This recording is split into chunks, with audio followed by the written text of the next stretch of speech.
Lectureship English का test कब होगा? आज टेस्ट हो गया और टेस्ट के हवाले से जो फीडबैक है वो कुछ अच्छा नहीं। ये कहा जा रहा है कि पेपर बहुत मुश्किल था, आउट ऑफ सिलेबस था, इंडियन राइटर्स पर बहुत सारे क्वेश्चंस थे और ये भी कहा जा रहा है कि पेपर एक इंडियन वेबसाइट से कॉपी किया गया। तो मैं वीडियो में डिस्कस करूंगा कि कितने सवाल आउट ऑफ सिलेबस थे, किस जॉनरा में से कितने क्वेश्चंस आए, क्या पेपर इंडियन वेबसाइट से कॉपी किया गया और अगर किया गया तो कौन सी वेबसाइट है, पेपर का एक्सपेक्टेड मेरिट क्या रहेगा इंटरव्यू के लिए। तो हमारे आज के क्वेश्चंस हैं, was the paper out of syllabus? क्या पेपर वाकई आउट ऑफ सिलेबस था? Number 2, difficulty level of the paper, paper का मुश्किल होने का लेवल क्या था? Number 3, what was unusual in the paper, paper के हवाले से खिलाफे मामूल क्या बात थी जिसकी वजह से कैंडिडेट्स बहुत ज्यादा परेशान हैं? Number 4, was it copied from some Indian website, क्या पेपर को किसी इंडियन वेबसाइट से कॉपी किया गया? नंबर 5, जॉनरा वाइज क्वेश्चंस, किस जॉनरा में से कितने क्वेश्चन आए? What will be the merit और मेरिट क्या रहेगा इंटरव्यू के लिए?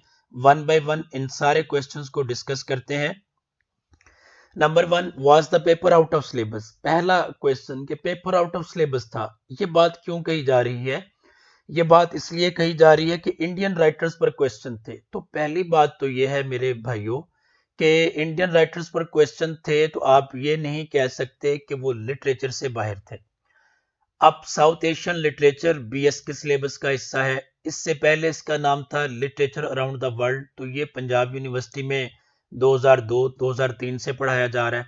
अब बिजी यूनिवर्सिटी में भी पढ़ाया जा रहा है और जीसीयू और बाकी यूनिवर्सिटीज में भी पढ़ाया जा रहा है। हाँ, ये दुरुस्त है कि ये एक ऑप्शनल पेपर है, लाजमी पेपर नहीं है, लेकिन नए सिलेबस के अकॉर्डिंग ये अब पढ़ाना लाजमी है।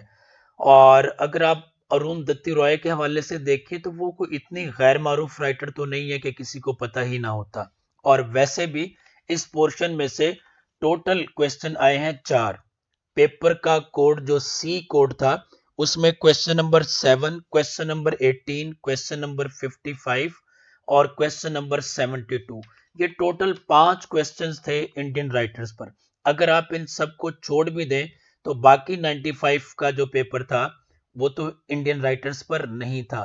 तो मेरा ख्याल है कि कैंडिडेट्स की ये शिकायत कि ये सारे का सारा पेपर आउट ऑफ सिलेबस था या इंडियन राइटर्स पर था या पेपर पीपीएससी का नहीं था, ये इंडियन इंग्लिश लिटरेचर पर था, तो मेरा ख्याल है कि ये बात मुकम्मल तौर पर जस्टिफाइड नहीं है। Number 2, difficulty level of the paper. अब इसमें देखिए कि difficulty level of the paper, no doubt paper मुश्किल था। मैंने पेपर देखा है, सारा पेपर अब पढ़ा है। मुझे पेपर अभी 1 घंटा पहले रिसीव हुआ, अब तो फेसबुक पे भी शेयर हो रहा है।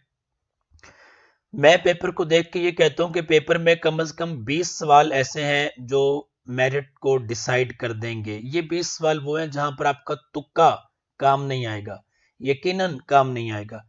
अब देखिए, जहां पर आपके पास 42,000 कैंडिडेट हैं तो पीपीएससी ने अपने काम को आसान करने के लिए पहले ही लेवल ऐसा रखा कि इसमें पास ही 3 से 4 हजार लोग हों। और जाहिर है पीपीएससी के पास टोटल जो सीट्स हैं वो 320 हैं। इन 320 सीट्स के अकॉर्डिंग इन्होंने कैंडिडेट बुलाने हैं 3200। ठीक है, तो मेरा ख्याल है पेपर का जो डिफिकल्टी लेवल रखा गया है इसी चीज को मद्देनजर रख के पेपर को टफ बनवाया गया ताकि पास ही 3,500-4,000 लोग हों और बस आराम से पीपीएससी अपना काम सीधा सीधा कर ले। तो सारे क्वेश्चंस पढ़ने के बाद मैं एज अ टीचर ये समझता हूं कि कम से कम 20 क्वेश्चन ऐसे हैं जो मेरिट को डिसाइड कर देंगे। अगर मैं पिछले पेपर्स के हवाले से बात करूं तो ये कोई अनयूजुअल तो नहीं है। हाँ, कुछ क्वेश्चंस की जो स्ट्रक्चर है उसके हिसाब से खासी अनयूजुअल चीजें हैं जिनको मैं आगे जाके वन बाय वन डिस्कस करने लगा हूं। नंबर 3 है, what was unusual in the paper.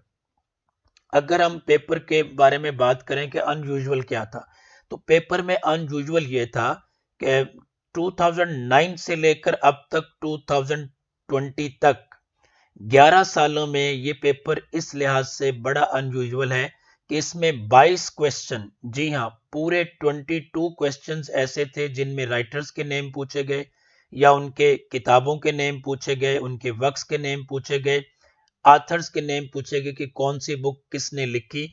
तो पेपर सी के हवाले से अगर मैं बात करूं तो इसमें क्वेश्चन नंबर 19, 26, 28, 31, 33, 36, 37, 45, 46, 47, 49, 87, 54, 57, 59, 60, 61, 62, 67, 73, 74, 71, सॉरी 79। ये वो क्वेश्चंस थे 22 जिसमें या तो किसी राइटर का नाम पूछा गया, किसी किताब का नाम पूछा गया, ये किताब किसने लिखी है, ऐसे क्वेश्चंस पूछे गए। तो ये वाकयातन इन सारी चीजों को याद करना मुश्किल होता है, इस लिहाज से ये पेपर खासा अनयूजुअल था। Number 4, was it copied from some Indian website. एक फेसबुक पेज पे ये बहस चल रही है कि पेपर को इंडियन वेबसाइट से कॉपी किया गया और उन्होंने ये लिंक भी दिया है कि www.cumpetoid.com। अच्छा, मैंने इस वेबसाइट को चेक किया है, पूरा 1 घंटा मैंने लगाया है, सिवाय एक क्वेश्चन के मुझे और कोई क्वेश्चन नहीं मिला।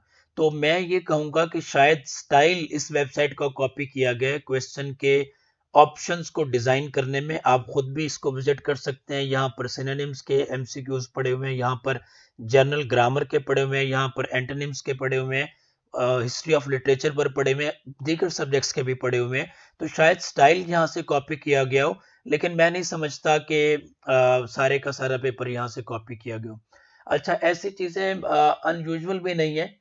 लास्ट टाइम जो पीपीएससी का पेपर था कंप्यूटर का, उसके बारे में तो बहुत सारे मेंबर्स ने क्वेश्चन एज सच वेबसाइट के कॉपी किए और फिर पेपर के क्वेश्चन और ऑप्शन नंबर्स को जो है वो कंपेयर करके दिखाया गया कि वाकयातन एज सच 15 से 20 क्वेश्चन जो थे वो इंडियन वेबसाइट से लिए गए थे। तो अगर कोई एक आध क्वेश्चन में ऐसा हो भी गया है तो ये कोई नई बात नहीं है।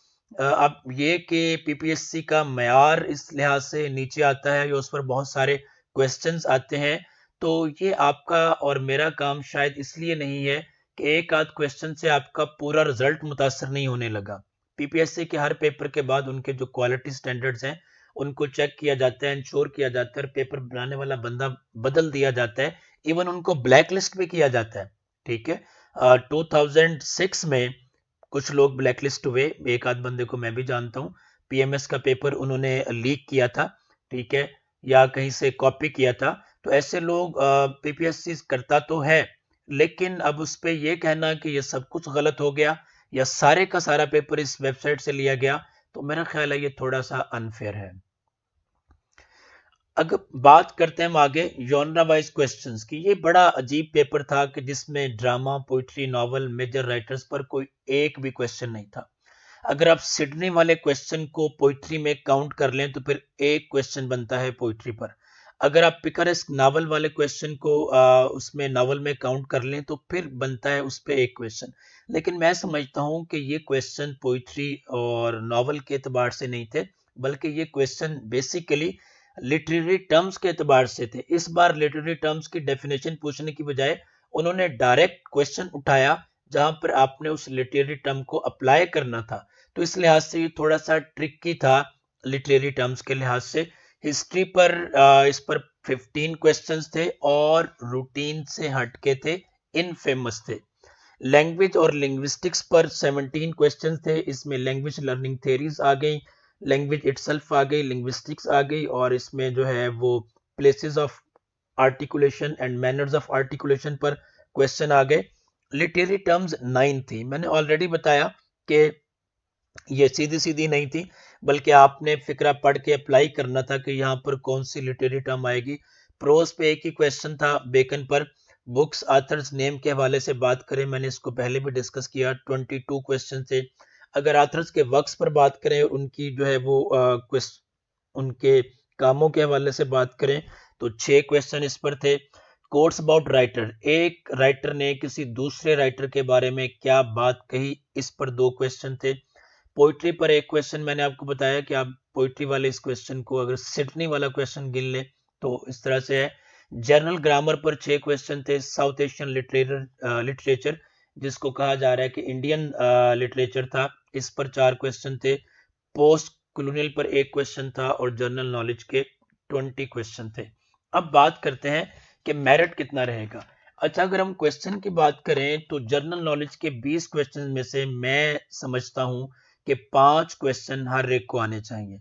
इसी तरह जनरल ग्रामर में से 6 क्वेश्चन हर एक के ठीक होने चाहिए। लिंग्विस्टिक्स में से कम 3 क्वेश्चन तो हर एक के ठीक होने चाहिए। ये तो हर एक को पता होना चाहिए था कि प्लेसेस ऑफ आर्टिकुलेशन और मैनर ऑफ आर्टिकुलेशन क्या है, बेसिक फोनोलॉजी और इसकी टर्म्स और आगे इसकी डेफिनेशन, तो ये सबको आनी चाहिए।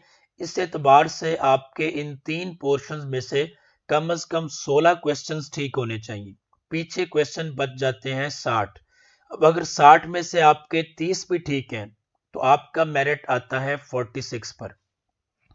पेपर के डिफिकल्टी लेवल को मद्देनजर रखते हुए मैं समझता हूं कि मेरिट कोई 46 से 60 के राउंड अबाउट रहेगा। तो एज अ टीचर मेरा ख्याल है कि वो कैंडिडेट जिसके 40 बिल्कुल ठीक हैं और बाकी उसने 70 तक किए, 30 उसने छोड़ दिए हैं, तो मेरा ख्याल है कि ऐसे तमाम कैंडिडेट्स को होपफुल रहना चाहिए कि उन्हें इंटरव्यू की कॉल आ जाएगी। पेपर किस डिफिकल्टी लेवल को देखते हुए अगर किसी ने एक्स्ट्रा ऑर्डिनरी तैयारी की है तो उसके मार्क्स 65 से 70 के दरमियान हो सकते हैं। मैं नहीं समझता कि मैक्सिमम मार्क्स 70 से ऊपर जाएंगे और जो मिनिमम मेरिट रहेगा वो 47 46 तक आएगा, क्योंकि क्वेश्चन जो हिस्ट्री पे हैं वो भी सीधे क्वेश्चन नहीं है, बड़े अनयूजुअल क्वेश्चन है और इसके लिए आपको बड़ी कॉन्सेप्चुअल अंडरस्टैंडिंग की जरूरत थी और बड़ी थॉरो और डीप रीडिंग की जरूरत थी। तो वो जाहिर है कि बहुत सारे कैंडिडेट्स की नहीं थी, या यूं कहिए कि बहुत सारे कैंडिडेट्स पेपर के इतने डिफिकल्ट होने का एक्सपेक्ट ही नहीं कर रहे थे, क्योंकि पिछले पेपर्स इतने डिफिकल्ट नहीं थे। अगर हम 17 का पेपर देखें, अगर हम 15 का पेपर देखें तो उसमें 50 से 55 क्वेश्चन ऐसे थे जो हर एक को आते थे और ये वो क्वेश्चन थे जो नॉर्मल तैयारी करने वाले बंदे को आते थे। 15-20 क्वेश्चन उसमें भी होते थे जो मेरिट डिसाइड करते थे, लेकिन इसमें इन क्वेश्चन की तादाद शायद पिछली बार के पेपर से शायद नहीं बल्कि यकीनन ज्यादा है। तो अब क्या आप लोगों को इंटरव्यू की तैयारी करनी चाहिए? मेरा ख्याल है हर वो कैंडिडेट जो ये समझता है कि उसके 40 बिल्कुल ठीक है और वो अगले 30 पर तुक्के लगा के आया है, तो ऐसे तमाम कैंडिडेट्स को कल से अपने इंटरव्यू की तैयारी स्टार्ट कर देनी चाहिए। नेक्स्ट वीडियो में मुझे पेपर मिला लेकिन उसमें कुछ प्रॉब्लम्स थे, पिक्चर वाज़ेह नहीं थी, तो पेपर मैंने रीटाइप करवाया है। तो नेक्स्ट वीडियो में मैं पेपर को डिस्कस करूंगा, उसकी की भी आप लोगों से शेयर करूंगा। तो उम्मीद करता हूं कि मेरी इस वीडियो से वो तमाम लोग जो परेशान हैं उनको थोड़ी सी होप मिलेगी और आप घर आइए, वापस आइए, नींद पूरी कीजिए, कल फिर पेपर लेकर बैठिए, अपने ऑप्शंस को याद कीजिएगा, मैं की शेयर करूंगा। मेरा ख्याल है कि आप में से हर एक के 45 से ज्यादा ठीक हो जाएंगे और ऐसे तमाम लोग जिनके 45 से ज्यादा ठीक हैं उन सब लोगों को कल शाम से इंटरव्यू की तैयारी स्टार्ट कर देनी चाहिए। Thank you so much. Allah Hafiz.